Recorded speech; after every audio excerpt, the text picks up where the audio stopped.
Sechus Megillah Daf Chav Zayin contains two primary sugyas. The Daf begins with a drasha that concludes our last discussion about what's greater, a shul or a beis medrash. Then the Gemara will discuss you're allowed to sell a Sefer Torah to purchase another Sefer Torah. The Gemara will sidestep to talk about Halachas Tzedakah a little bit. Then we'll get to two Mishnayos close together, which talk about selling a shul. And the Gemara will discuss whether or not you're allowed to sell it to an individual, whether you're allowed to sell it permanently, and why there's no issue of ribis. Towards the end, we'll have some agadata about in what merit different Talmidei Chachamim were able to live a long life. So the Gemara is saying a drush on a pasuk describing when Nebuzaradan came and destroyed Yerushalayim at the time of the Churban, the destruction of the Beis Hamikdash. Nebuzaradan was a general of Nebuchadnezzar's army. And the pasuk says, "Vayisrov es Beis Hashem es Beis Hamelech es kol bat Yerushalayim es kol bayis gadol saraf ba'esh." The Gemara explains this. He burned Beis Hashem. The Gemara says that's the Beis Hamikdash. He burned Beis Hamelech. That refers to the palace. It's called Bati Yerushalayim. That refers to all the houses in Yerushalayim, as it says simply. Kol Bayis Gadol Saraf B'Eish. What is every big house? What does that refer to? Every large structure. So the Gemara says the word Gadol, big, refers to either a Beis Medrash or a Beis Knesses, either a place of Torah or a place of Tefillah. The Gemara says it's a machlokas between Rav Yochanan and Rav Yishua ben Levi. One says that when we say great, when we say Gadol, we're referring to Torah, as it says, Shem Chafetz Aman Sidka Yagdil Torah v'yadir. So you see Torah is called Gadol. The other one says it refers to Tefillah, to prayer, because we have the pasuk in Yeshaya, in Malachim, that says, Tell me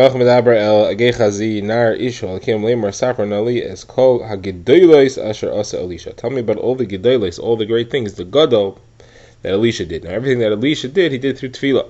So therefore tefillah is referred to as being great. Says the Gemara, we don't know who said which one, but it's logical that Rabbi Shimon ben Levi is the one who said that it's a beis medrash, because he holds that a beis medrash is greater in kedusha than a beis knesses. Because he says you're allowed to sell a beis medrash you're allowed to sell a beis knesses, that is, in order to buy a beis medrash, but not vice versa. So you see that therefore it's a higher level of kedusha. Okay, now the Gemara wants to know: are you allowed to sell one Sefer Torah in order to purchase another Sefer Torah? We had said that you're only allowed to go up the ladder of kedusha. You're only allowed to take the money from the sale of one davar shebekdusha to buy something more kadosh. The Sefer Torah is at the top, so there isn't anything you would be able to sell a Sefer Torah and use the money to buy. The only thing you could possibly do is buy something of equal kedusha, which would be another Sefer Torah. Koshas, are you allowed to do that? Or perhaps you're not even allowed to sell a Sefer Torah altogether, because there's nothing you could buy with it. So Gemara says, this is our question. The Gemara says, let's try to look at our Mishnah. The Mishnah says that if you sell a Sefer Torah, you're not allowed to use it to buy other Svarim, Nevi'im or Ksuvim. That seems to imply you can't buy other Svarim.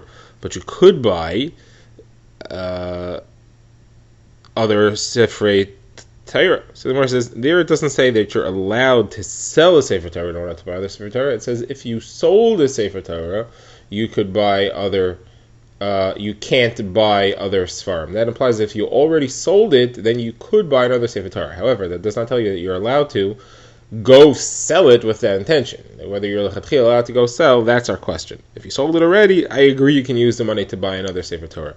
But are you allowed to go sell it with that intent in mind? That's my question.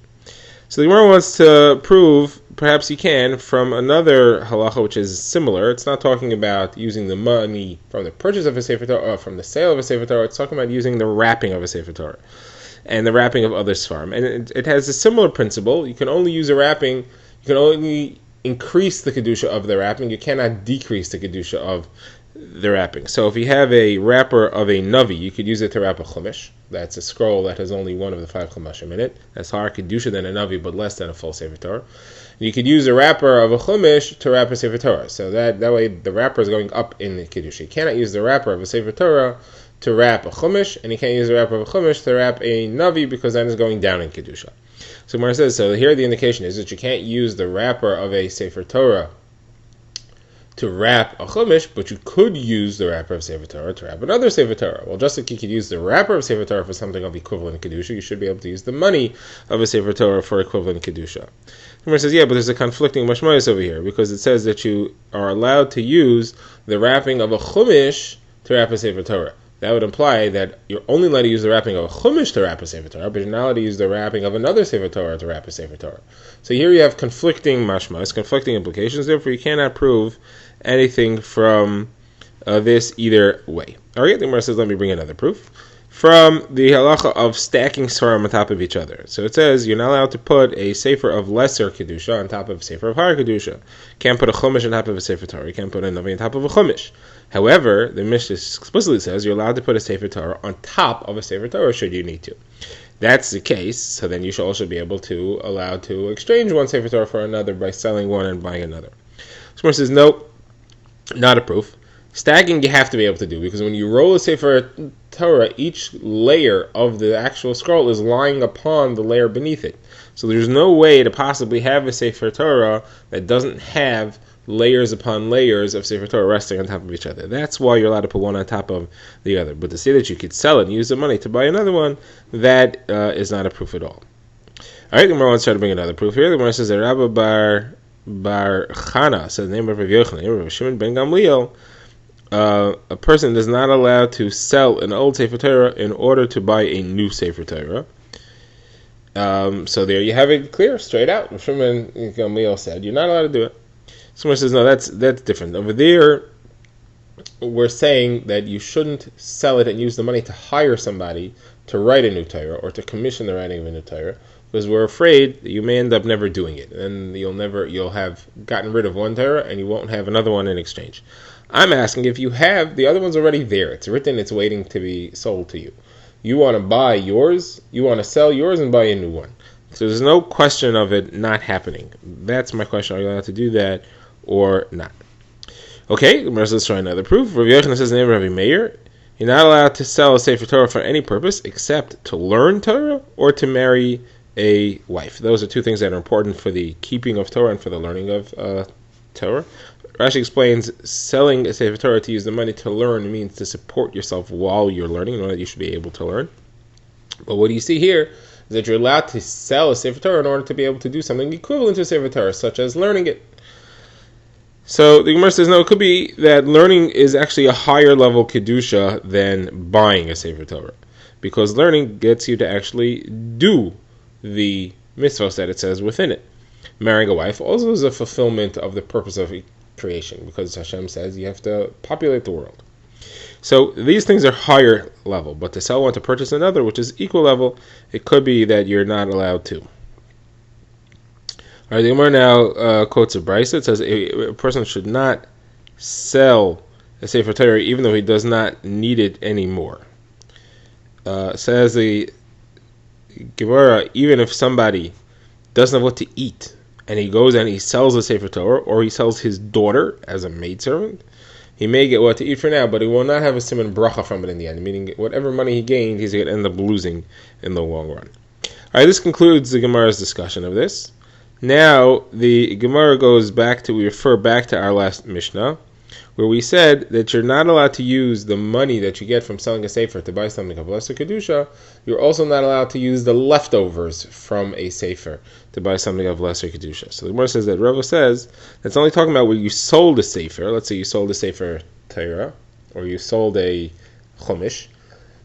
You bought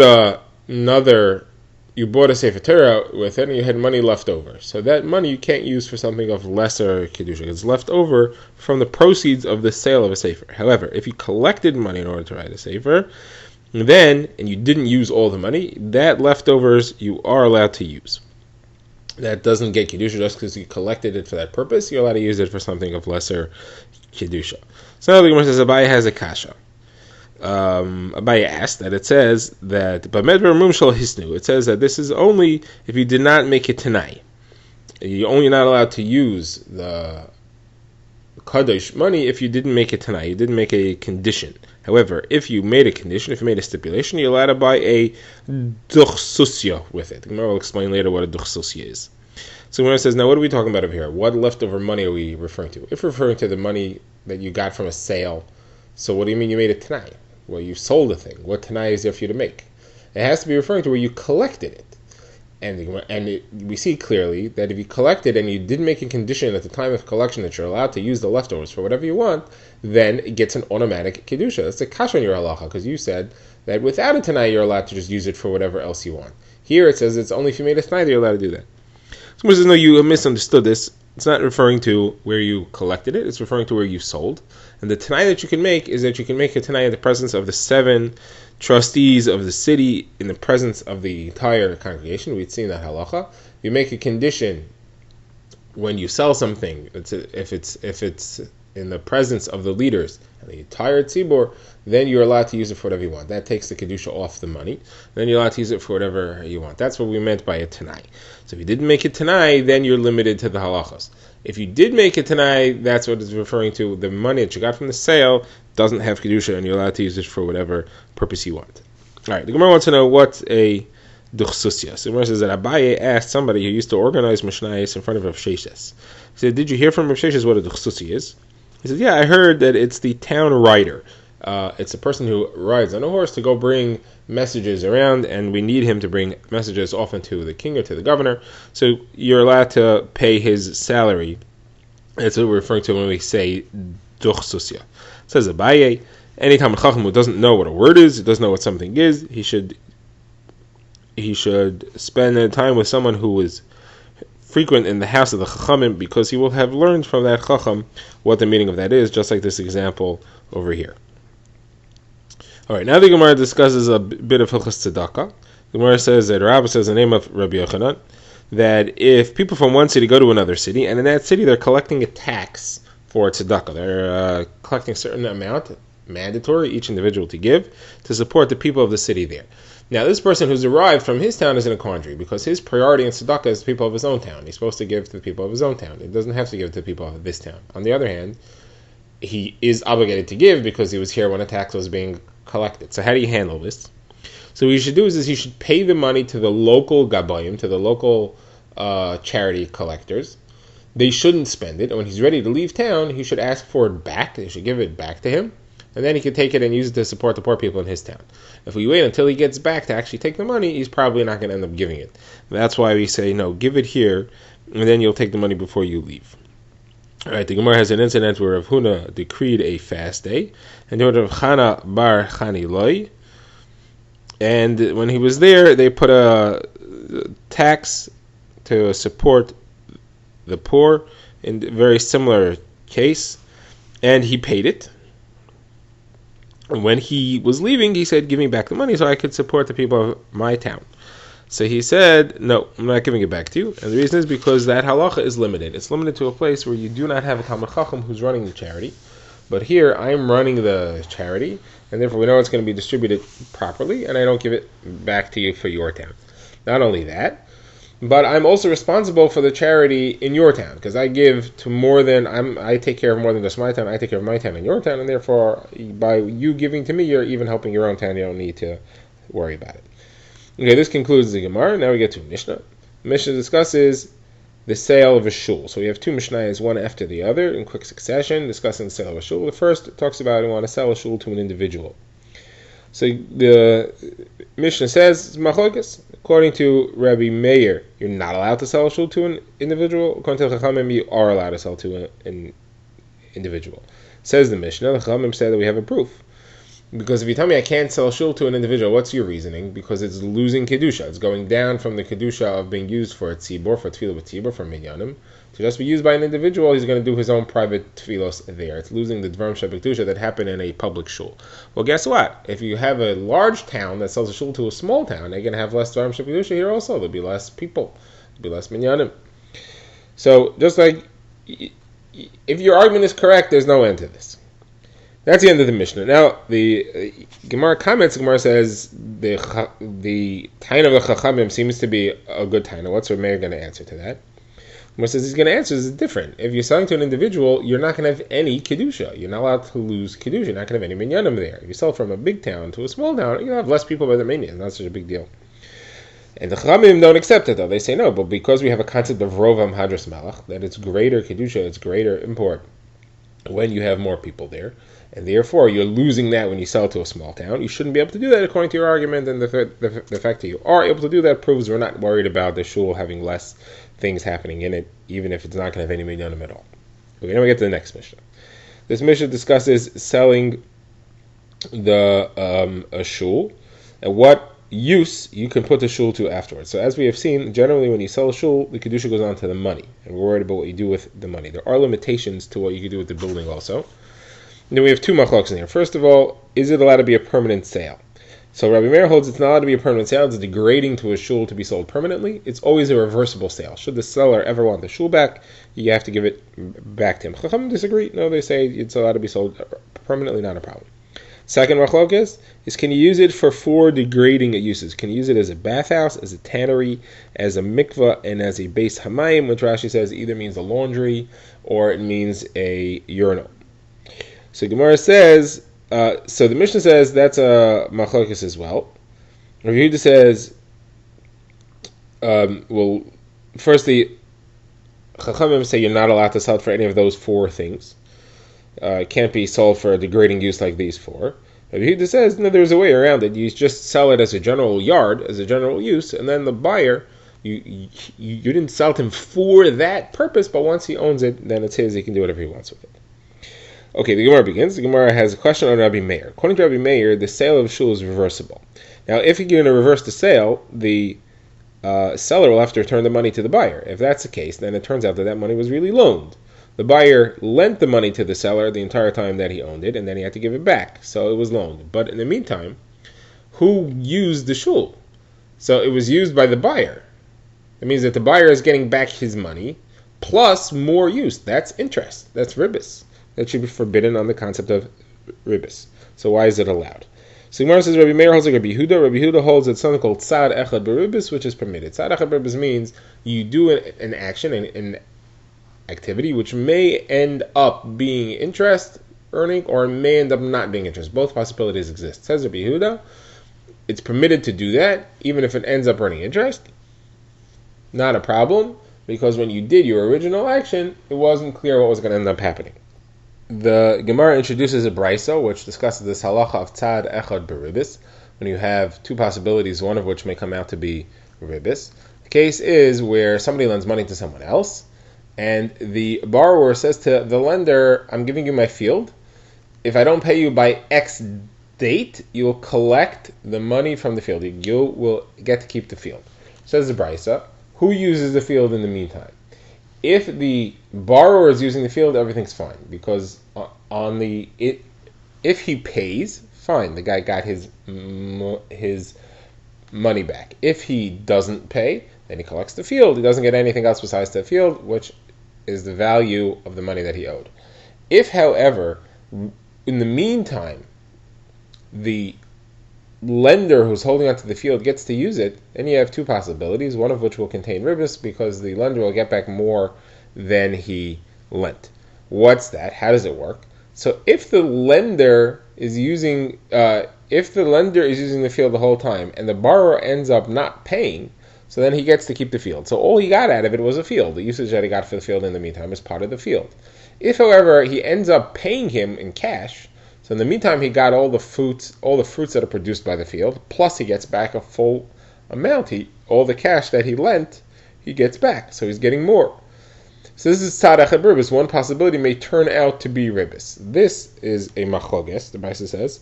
And Rabbi Yehuda says it's permitted, and the Chacham say it's aser. So the Gemara wants to say so. Rabbi Meir and our Mishnah is like Rabbi Yehuda.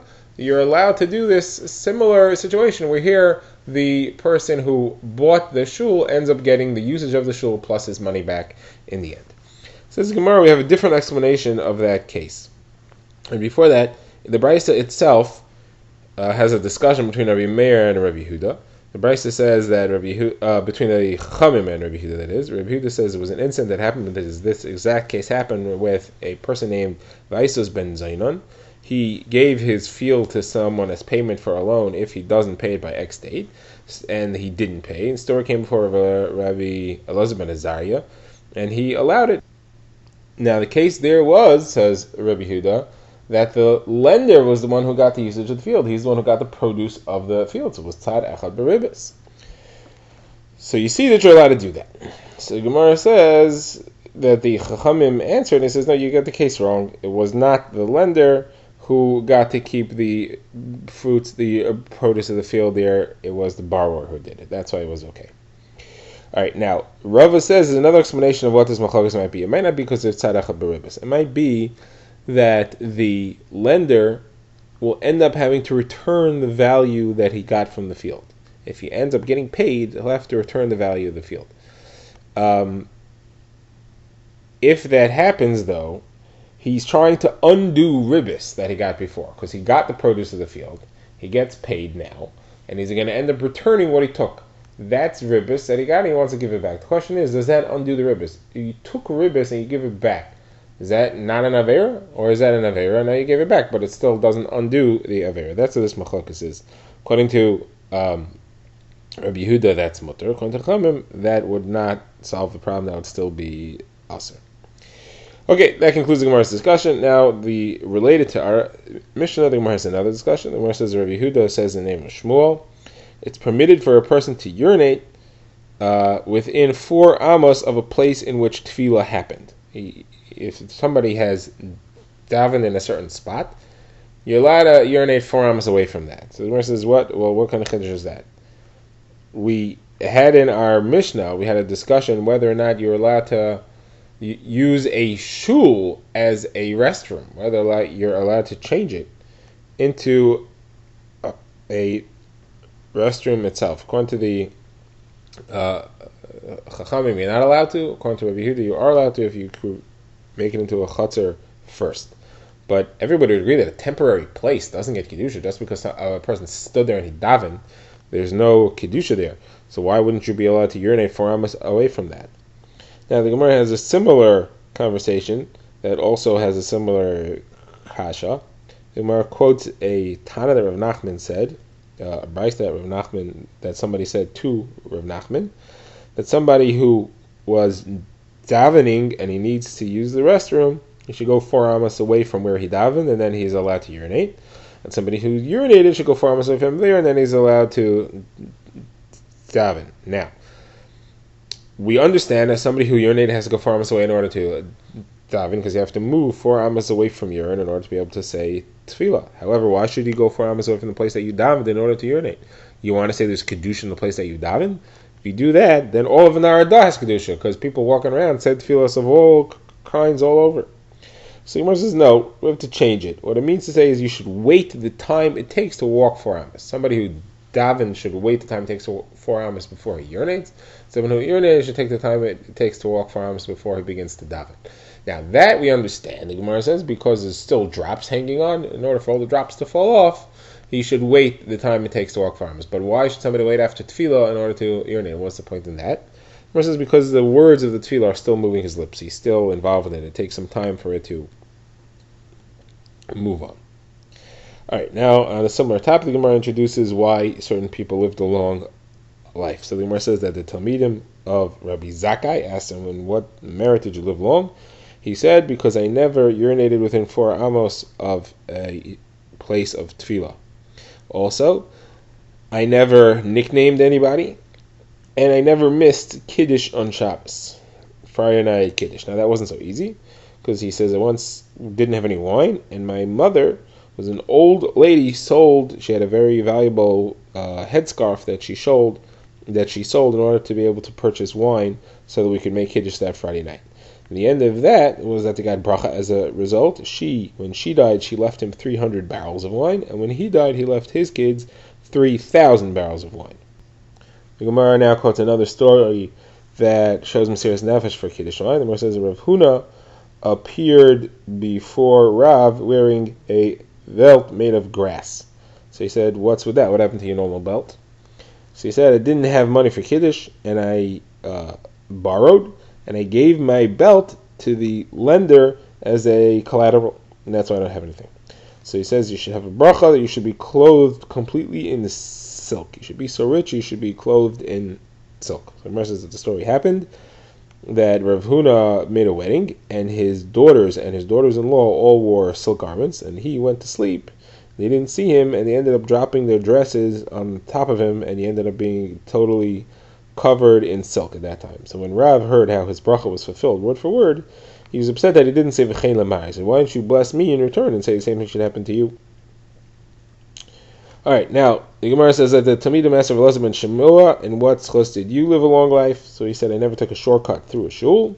I never walked on the heads of my chaverim, of other Talmidei Chachamim, of the holy nation. That means that when they learned, they used to sit on the floor, so he didn't walk between them to get to his seat, which would look like he was walking on them.